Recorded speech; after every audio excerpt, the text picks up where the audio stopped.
Logo depois de falar sobre a prática da igreja, logo depois de falar sobre o procedimento dentro da igreja, e logo depois de falar do papel da igreja como coluna e baluarte da verdade, ele enuncia o versículo 16.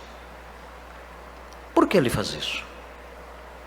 O que o versículo 16 tem que ver com o versículo 15? Qual é a relação que existe entre o versículo 15 e o versículo 16? Bem, é muito simples. O apóstolo Paulo não está jogando pensamentos soltos. Ele está escrevendo uma carta e os seus pensamentos estão todos conectados. Ele não está escrevendo o livro de Provérbios, o pastor Thomas comentou recentemente, em que nós vemos pensamentos que necessariamente não se relacionam com os pensamentos anteriores. Não é isso. Aqui há a construção de ideias. O que existe aqui é a construção de um pensamento. Então esses versículos estão relacionados. E de que modo então nós podemos relacionar o versículo 16 com o versículo 15? Muito simples.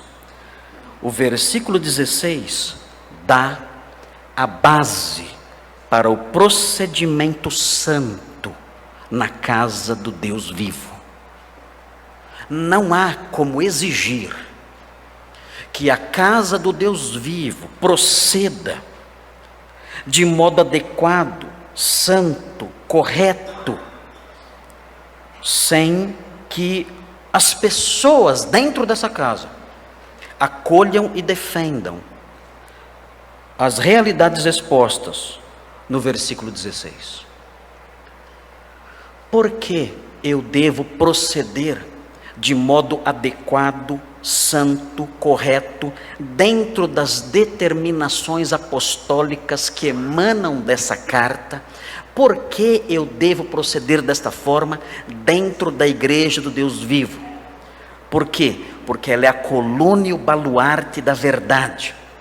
E quando eu creio na verdade exposta no versículo 16, isso fará com que eu proceda de modo correto dentro da igreja do Deus vivo. Por quê? Nós, membros de uma igreja local, temos que acolher o parecer apostólico e o modo de vida que o apóstolo Paulo ensina nesta carta dentro da sua igreja. Por quê? Porque Deus se manifestou em carne. Por causa disso. Porque ele foi justificado em espírito.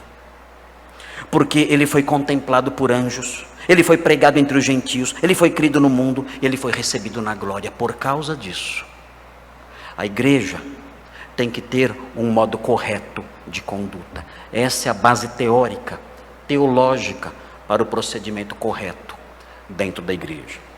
E mais, qual é a outra relação entre o versículo 15 e o 16? O versículo 15 menciona que a igreja é aquela que sustenta a verdade. O versículo 16 diz qual é a verdade que ela sustenta. Qual é a verdade que temos que sustentar? Nós somos uma igreja. Que verdade temos que sustentar? Sendo coluna e baluarte. Qual é o corpo de verdades? Quais são as proposições teóricas, teológicas, que nós devemos ensinar, propagar e proteger? O versículo 16 explica. Temos que ensinar, propagar e proteger que Deus se manifestou na carne, que Ele foi justificado em espírito, que Ele foi contemplado por anjos, que Ele foi pregado entre os gentios, que Ele foi crido no mundo e que Ele foi recebido na glória. É isso que temos que ensinar. Por que é importante dizer isso hoje? Porque hoje as igrejas têm recebido uma série de novidades, uma série de filosofias, várias ideias novas, vários conceitos novos, vários ismos, várias visões de mundo, várias cosmovisões, várias filosofias que inventaram e que estão sendo defendidas e propagadas por aí. Quando nós olhamos para esse texto, nós aprendemos o que a igreja tem que defender. São doutrinas antigas, são doutrinas velhas, mas sendo coluna e baluarte da verdade, a igreja deve defender essas coisas que foram mencionadas aqui.